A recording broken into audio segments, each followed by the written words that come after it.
Welcome back, Talk family. We are now in season 3, episode 3. We are so excited that the show has come so far from our humble beginnings, and having said that, part of my humble beginnings was Debbie Smith, and she is the dealer principal of Nissan East Rand. Now, I think it's so apt that I have her here again on one of my first episodes for season 3. She's been an amazing support system or structure for me, and I am so proud of having her as this pillar of strength and courage in all of our endeavors here at Talk the Talk Studios and the Motoring Woman of the Year Awards, which is powered by Evo and MFC by Nedbank. Debbie is a kind-hearted and gentle person, but she's also firm and passionate in her role as a dealer principal. In fact, I have taken many lessons from her leadership skill. She always puts the needs of her team first and is always willing to guide and teach them every step of the way to ensure the success and growth of the business. Debbie was also one of the first recipients of the Motoring Woman of the Year Awards. Again, it's powered by MFC and Evo by Nedbank, and she's used this position to enable or encourage, educate, uplift women in the motoring trade. And this is what we want to see with all the women that joins our network, to identify and to recognize that this is not about winning. If you are in the top 300, that is a win already. This is all about using this achievement and this recognition to pay it forward. So without further ado, let's welcome Debbie. And as always, this interview is proudly brought to you by Sariti Solutions and Evo by Nedbank.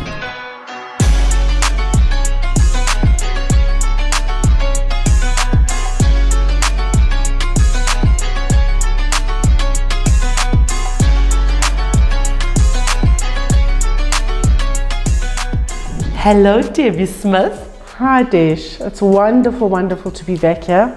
I haven't been here for a while. I haven't seen you for a while. And I must admit I've missed the interaction and I've missed the people. But thank you very much for inviting me again. It's wonderful to see you all and wonderful to be back here. Thanks, Debbie. You didn't leave me with much choice. You warmed yourself into my heart, into my soul. And now I have no choice but to have a recap. Is it called a recap? Or like, just have Debbie come into my life to rejuvenate my soul. So you leave the people around you with very little choice, okay? Because that's the type of person you are. I am so small I can worm my way in. Thanks, Debs, thank you so much for coming. I know all the dealer principals, especially in my network, they've been injected with this newfound spirit of wanting to win, especially after COVID, and you've been one of them that's striving and pushing forward, and you're such an inspiration. So I thought that maybe we could just talk about your struggles in terms of COVID and what it is that helps you to emerge from this. You've had a wonderful, let's not keep it a secret, you had a wonderful financial year. So now I can knock on your door for more money. No, I'm just kidding. But you have wonderful leadership as well, as in Nizam Umar, who I've been doing so much of work with your group. So yeah, I just thought you being the example of leadership, you've taken a few awards recently. So yeah, I've been stalking you guys, following you, even though you forgot about me. But anyway, yeah, let's talk about that. How has it been? So I think, COVID has affected everybody. It's not only the motor industry. And I think I know that we're saying we're out of it. It's a thing of the past. We need to put it as a thing of the past. I mean, we need to carry on going forward. We need to see changes in the dealership. We need to carry on growing the people, motivating the people. COVID has been extremely a mindset in a lot of people's minds. It's affected people negatively because we've all been so scared of it. Or affected by it. 100%. And whether we've been affected in our own families, in our work environment, like I say, it's affected everybody in the world actually. So yeah, we've had a challenge, and I say if you don't get challenges in life, you're not going to grow and you don't learn. So I think with this the COVID 2 years or 2.5 years that we've had it, I think a lot of people have had no choice other than to grow, to see things from a different perspective, to understand your teammates, to motivate, to help them grow, to go through different stages in their lives. A lot of people have lost loved ones, and we've had to be there for those people. It's a whole change in, yes, we're in the motor industry, but yes, we've got to be personal with people as well. Yes. And the most important people are the people that work with you.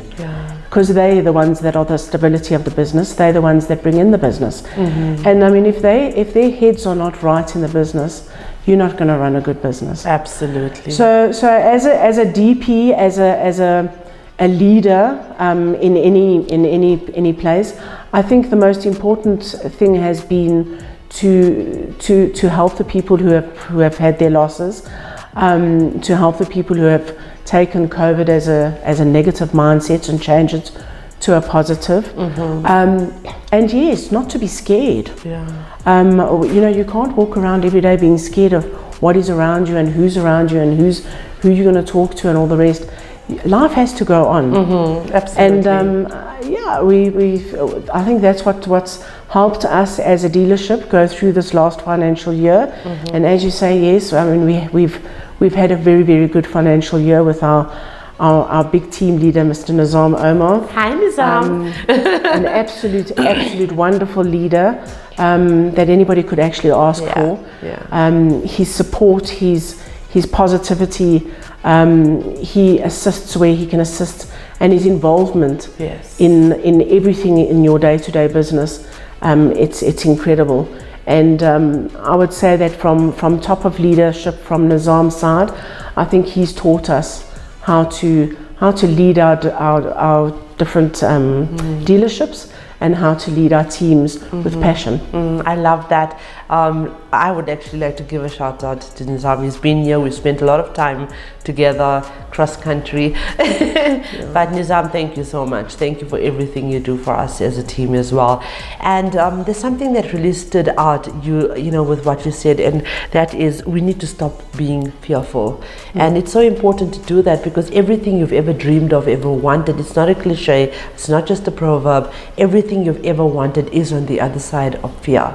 And you know what, it's so important that we need to understand as well when things are falling apart. If there's one thing that COVID has taught me, is that if everything seems like they're falling apart, maybe they're just coming together. 100%. Yes, so it's excellent that you brought that. In terms of the brand Nissan, of which you are, I swear you are the most passionate person in the entire Nissan fraternity of South Africa. What's happening? So yeah, I think you know, I would like, obviously from Nissan's side, we've had our challenges. We've had issues obviously with the COVID, with restraints from parts, stock not coming through, but we're not the only ones. And yes, we sit in a situation where the customers are coming to buy cars and we can't supply the cars, and we're always thinking, oh, we're the only people sitting without stock, and but everybody is going through the same situation. And I love Nissan. I've been with Nissan for many years. I'm very passionate about Nissan, and I'll be honest with you, I'm very passionate about Motus. So I think that's what helps you grow, what helps you get through the difficult times. Nissan are really putting together.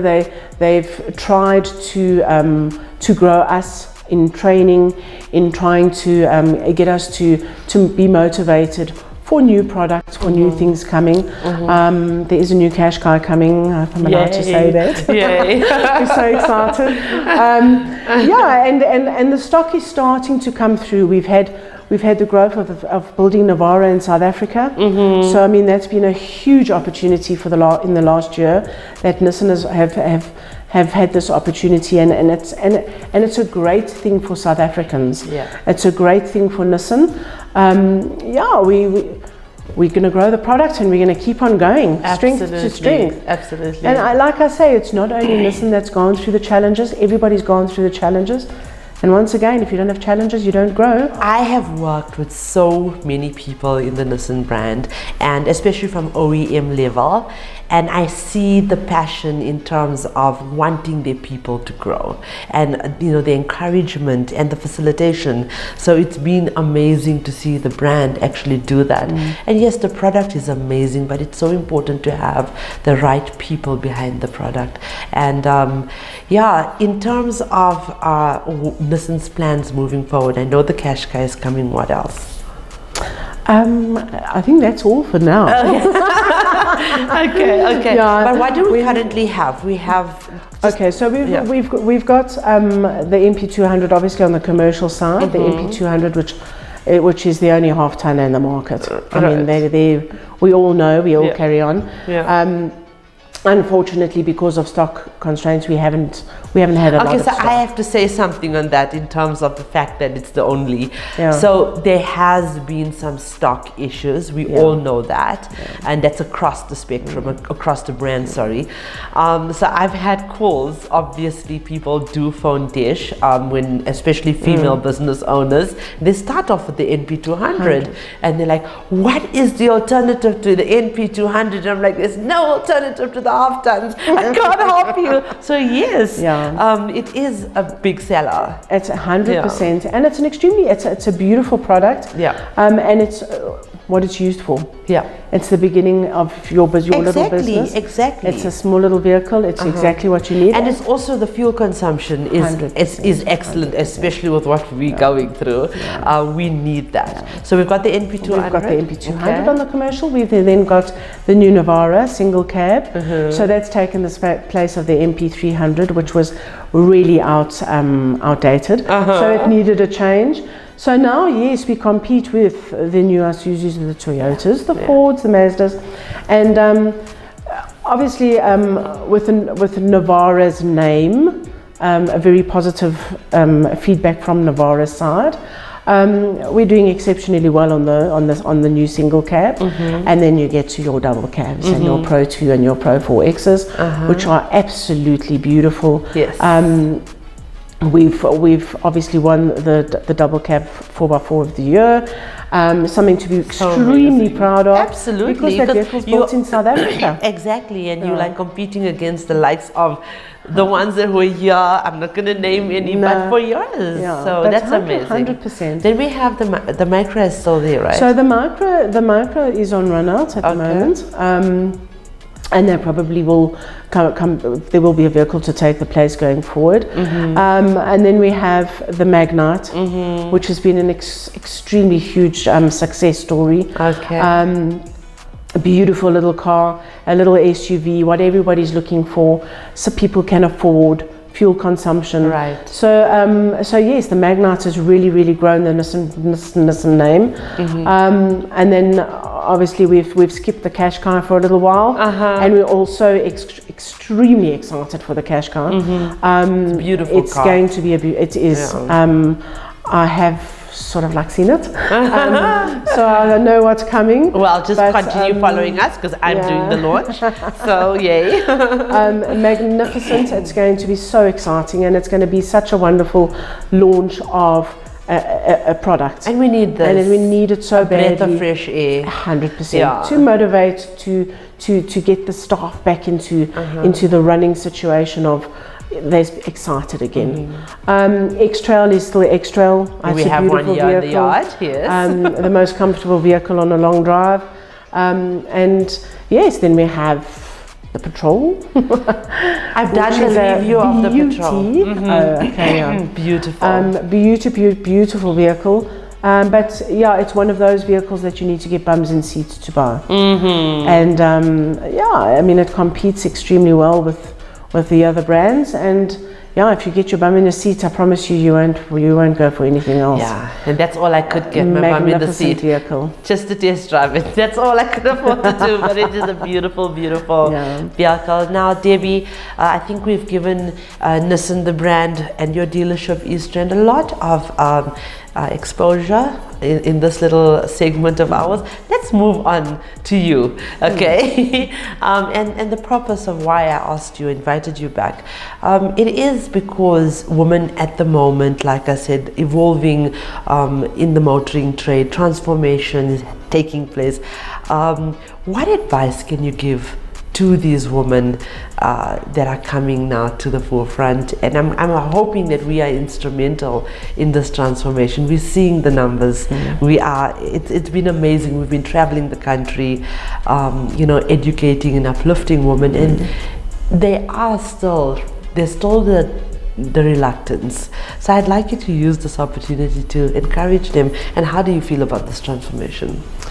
Okay, so you said earlier on about 300 ladies in the finals for MOT. Yes.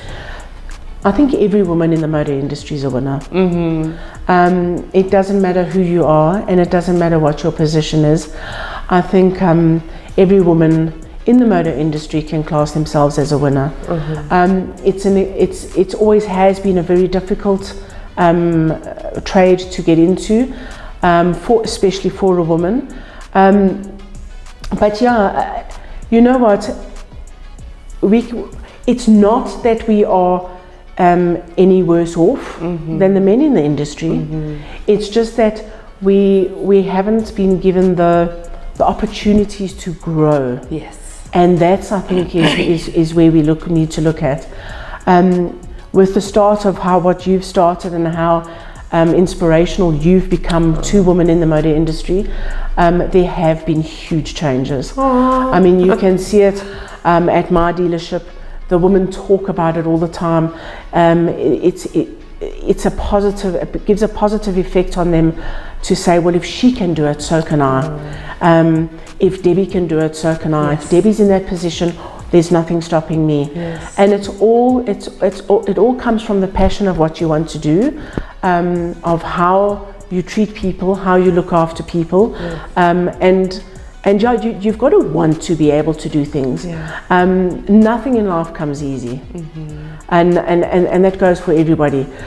You've got to want to, you've got to have the passion, and you've got to have the willpower to carry on pushing. Absolutely. Never give up. Never give up. You set your goals. I believe that every year you should set goals at the beginning of the year.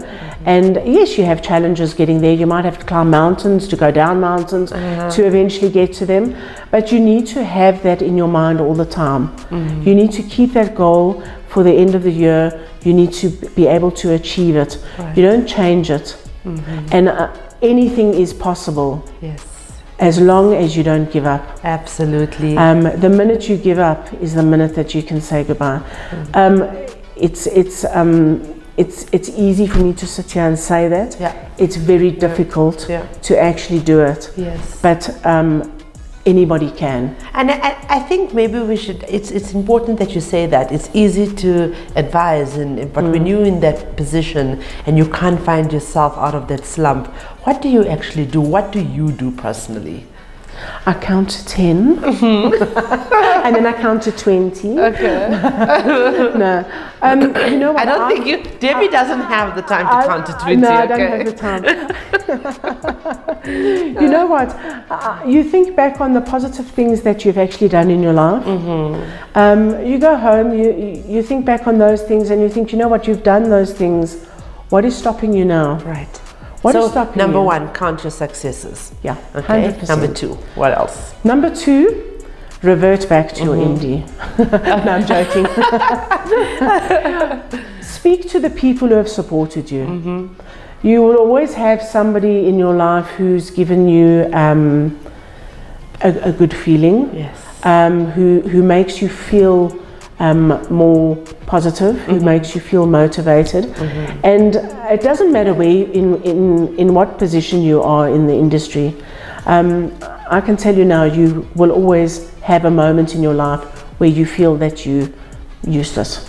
So number two, surround yourself with people that uplift you, and that's so important to actually take note of, because you become the average of the 5 people you actually surround yourself with. So if you want to be a good person, if you want to be a successful person, and if you want to be determined and resilient, you need to surround yourself with people like that. Number 3, last one. Thank you.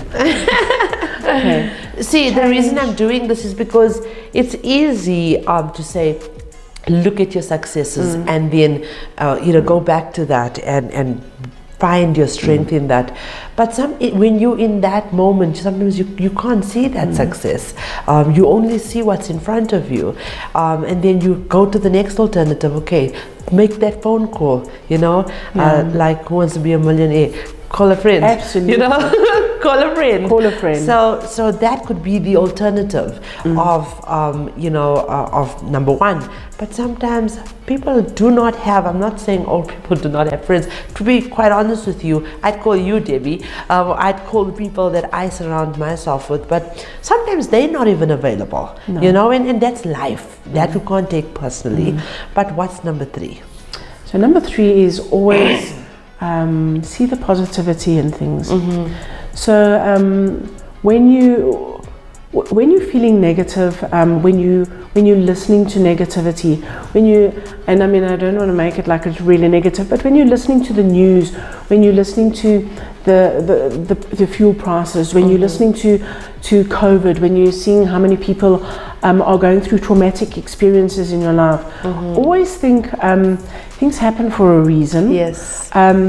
And we need to see the positive side of those reasons. Right. Sometimes in life we can't actually even see positiveness for a very, very long time. But when there's too much negativity around you, walk away. Yes. Close the gates, walk away, and don't allow that to get into you. Love that. Rather than go and sit on your own and think of your successes, then actually sit and listen to negativity. Like that. So number 3, a positive mindset. And that again is very important, because when you have that positive outlook on life, it's just going to encourage you to propel, to move forward, and to see everything differently. It's unfortunate that one can learn more from mistakes or from failures than from successes. It is unfortunate, but that is what it is. I've learned it's very little you can take out from a success story, but you can take a lot out from your failures. 100%. So I think that's very important to acknowledge. Thank you for those 3 points. It's very important that a woman of your caliber, the woman of your stature, I'm kidding, just a woman in leadership that have to deal with 50 plus staff and family and friends and everything, but you're doing such a great job, and we don't live long enough to make our own mistakes. So it's so important for women like yourself to come forth and contribute to this platform. Give us some money as well, I'm just kidding, but contribute your knowledge, because that is where the power lies. 100%. Absolutely. And I mean, we learn from each other every single day. Because I'm a DP, it doesn't mean to say that I know everything. I don't. No, she don't. I learn. No, I don't. I promise you I don't. I learn every single day, whether it's from a cleaner, whether it's from a petrol attendant, whether it's from somebody just walking down the street. I learn things every single day, and I listen. Yes. It's very important to listen. Absolutely. I think at the moment we're also involved in our own little lives, that we forget to listen to people on the outside. We don't listen to how they're suffering, what their needs are, how we can help them, and also listen to learn. Because people often don't listen enough, and you actually learn more from listening than from talking. I learned how to listen. Okay, I'm doing a good job, right? You learn. Because I talk a lot. Very well. Yay. So Debbie, is there anything else that you'd like to, or any advice that you'd like to give to young girls that want to join the trade? I would say it's a fantastic trade to be in. It's a wonderful, every day is a new day. If you're not the type of person to sit behind a desk, and do the same thing over and over again. Please believe me, the motor industry is the most magnificent industry to be in. Yes. For challenges, for change, for growth, for money. Yes. I mean, it's extremely important in everybody's lives. And for relationships, for team building, for meeting people. It's not only your staff, it's your customers, it's your OEMs, it's different people all the time. And if you're a people's person and that's what you want to do, I can tell you it's the best industry for you to get into. Well, another last words. I can't get enough of you, but maybe some best wishes for MROTI 2022 and 2023 as well. Yeah, you've been a winner. How has that experience been for you? It's such an exciting. I think you know, when I was first put my name was put down. I still today don't know who put my name down. Me neither. No, you lie. Maybe it was me. I don't know. But it's such an exciting opportunity, and I want to wish all the girls and just say to them, or all the ladies out there, you're all doing a fantastic job. It doesn't matter who you are. It doesn't matter if you come first, if you come 10th, if you come last, or whatever. Your name is there. You're in the industry. You're already a winner. It doesn't matter who takes home the trophy. It's how you have managed to grow yourself during that time. And I'll be honest with you, I remember coming for my first interview here, and I was an absolute nervous wreck. And I think it's the whole thing has actually given me more confidence in myself to understand who I am and how important it is to be able to speak to people out there. Not that I'm teaching anybody, but just to have a general discussion and to share my views. How important it is for them to do that, and how important it is for them to understand and to know that your confidence does grow, and you do come right. And everything works out to a plan. But yeah, that's I wish you all the best of luck. I wish you the best of luck. I'm gonna need it. It's gonna be a big party.